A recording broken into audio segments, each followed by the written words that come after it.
Audio Jungle.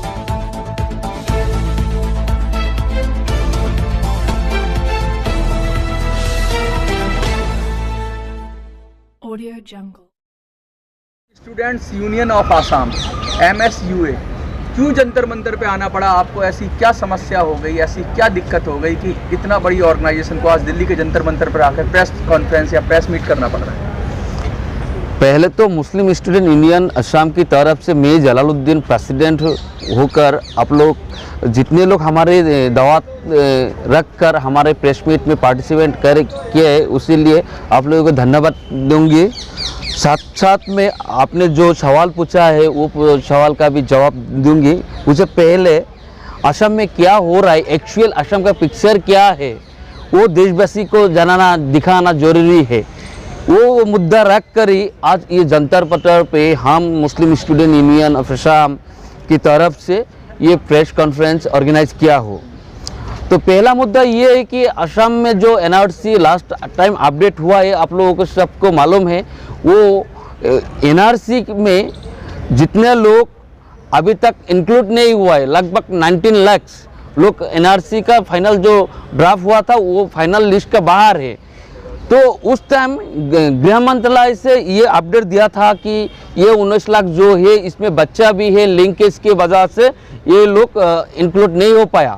तो और भी मुद्दा रखा था कि हाँ किसी का डॉक्यूमेंट्स का जो वेरिफिकेशन है वो नहीं हो पाए। बीच का क्या है, बंगाली हिंदू कुछ है हमारा आसाम में, बंगाली मुस्लिम भी है जो वेस्ट बंगाल के साथ शादी की वजह से वहाँ से लड़की असम में शादी होता है। तो वेस्ट बंगाल गवर्नमेंट ने वो लिंक जो सर्टिफिकेट है वो वेरीफाई करके उस टाइम समय पर नहीं दिया था, इसलिए कुछ लोगों का NRC का जो लिंकेज प्रूफ करना हो वो कर नहीं पाया।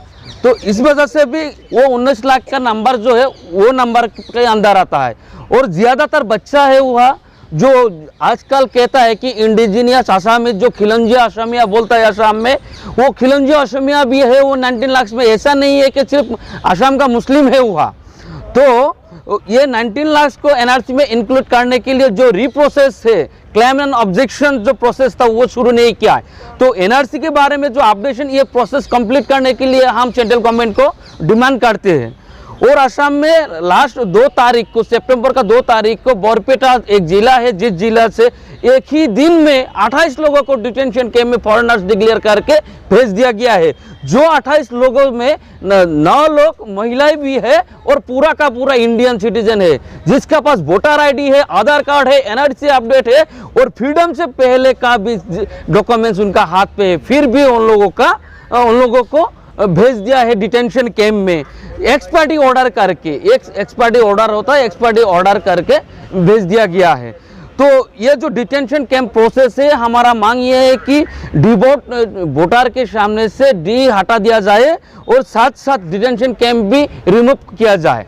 और एक डिमांड है, डी वोटर लेकर जितना भी फॉरेनर्स इंडिया में है, अगर फॉरेनर्स है तो इनको भेजने के लिए जो गवर्नमेंट का प्रोटोकॉल है वो प्रोटोकॉल फॉलो करके इमीडिएट इन लोगों को भेजने के लिए एक कदम रहा है। और उसमें मुस्लिम स्टूडेंट यूनियन गवर्नमेंट का साथ देगा। लेकिन ये डी वोटर और फॉरेनर्स के नाम पे असम का मुसलमानों को टारगेट कर अरेस्ट करके साल तक डिटेंशन कैंप में रखने के बजाय, और उसका फैमिली का जो दिक्कत होता है, पहला तो बात यह है कि अगर एक फैमिली में एक डिवोटर है तो उस फैमिली का कोई किसी भी बंदा को गवर्नमेंट का जॉब नहीं मिलता है, अच्छा कॉलेज में वो पढ़ाई नहीं कर सकता है, डिग्री नहीं ले सकता है, तो माटी बारी ये सब नहीं खरीद सकता है। तो सिटीजन होने का नाते सबको equal right and social justice ये कंपलसरी है। लेकिन Assam chief minister doctor Himanta Bishwa Sharma specially Assam का जो बंगाली मुस्लिम जो मियाँ बोलता है, ये मियाँ लोगों को टारगेट करके हैरेसमेंट कर रहा है in the name of foreigners issue. तो तीसरा मुद्दा हमारा था इविक्शन लेकर असम में इतना बुलडोजर चला है जो स्वाधीनता से पहले का गांव है। एक बरपेटा जिला का ये एक मस्जिद है 1913 का, भाटगांव करके एक गांव में है। वहाँ पे 1930 में मस्जिद फॉर्म हुआ है, PWD ऑफिस है, PWD रोड है, स्कूल है, कॉलेज है, कार्यालय ऑफिस सोच है सरकार का ही है, फिर भी उस गांव को एक ही रात में फॉरेनर सस्पेक्टेड मूवमेंट डिक्लेयर करके इविक्शन के नोटिस भेजा गया था। ठीक ऐसा कल गुवाहाटी में सोनापुर में एक इविक्शन हुआ है, जहां पे पुलिस और पब्लिक का वायलेशन भी हुआ है, और उस वायलेशन की वजह से पुलिस ने फायर किया है, 2 लोगों को स्पॉट डेथ हुआ है, जो जवान लोग हैं, जो मुस्लिम लोग हैं, 2 भाइयों को शहीद हो गया उधर। और उन लोग लैंडलेस से ब्रह्मपुत्र जो एक रिवर है असम का, देशवासी को थोड़ा तो मालूम ही होगा मुझे लगता है, और जिसको मालूम है उसको तो मालूम ही है, जिसको मालूम नहीं उनके लिए हम बोलता है कि जो ब्रह्मपुत्र रिवर है असम में बहुत बड़ा रिवर है, इसका जो है जो फ्लड इफेक्ट होता है, फ्लड इफेक्ट की वजह से हमारा जितना भी लोग है चौर एरिया में ज़्यादातर रहता है और नदी का पास में ज़्यादातर रहता है। एक ही साल में एक करोड़पति भिखारी बन जाता है वहाँ पे, तो ऐसा होता है। इस बार पार्लियामेंट में भी ये आवाज़ उठी है, हमारा MP लोग आवाज़ उठाए कि फ्लड को, असम के फ्लड को नेशनल इशू डिक्लेयर किया जाए, लेकिन अभी तक सेंट्रल गवर्नमेंट असम फ्लड को लेकर ना कोई बजट भेजा है, ना कुछ उनका ये स्किल डेवलपमेंट के साइंटिफिक कुछ रूल अप्लाई किया है, अभी तक किया नहीं है। तो इविक्शन जिन लोगों को कर रहा है, ये इंडियन सिटीजन है, ये बाहर से आया नहीं है, लैंड राइट सबको है, ये हमारा संवैधानिक अधिकार है।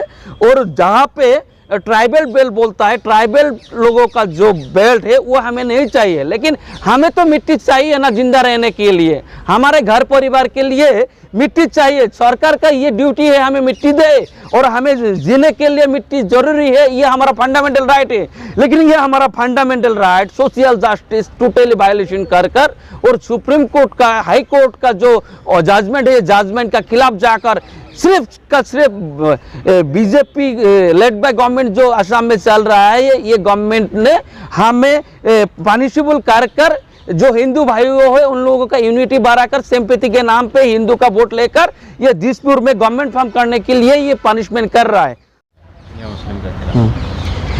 One country one nation one policy ये मुद्दा उठा रहा था बीजेपी ने, लेकिन असम में 2 चीज हो रहा है जो देशवासी को अभी मालूम नहीं है। जो इंडिजीनियस है, इंडिजीनियस का जो थ्योरी अभी तक हुआ नहीं है असम में। इंडिजीनियस छोड़ो, इंडियन तो अगर देश का नागरिक है तो उसका लैंड राइट होना जरूरी है। तो असम में चीफ मिनिस्टर ने एक कैबिनेट डिसीजन लिया है, जिस वजह से हमारा मुस्लिम लोग land sale and buying process में खुद का लैंड सेल नहीं कर पाता है।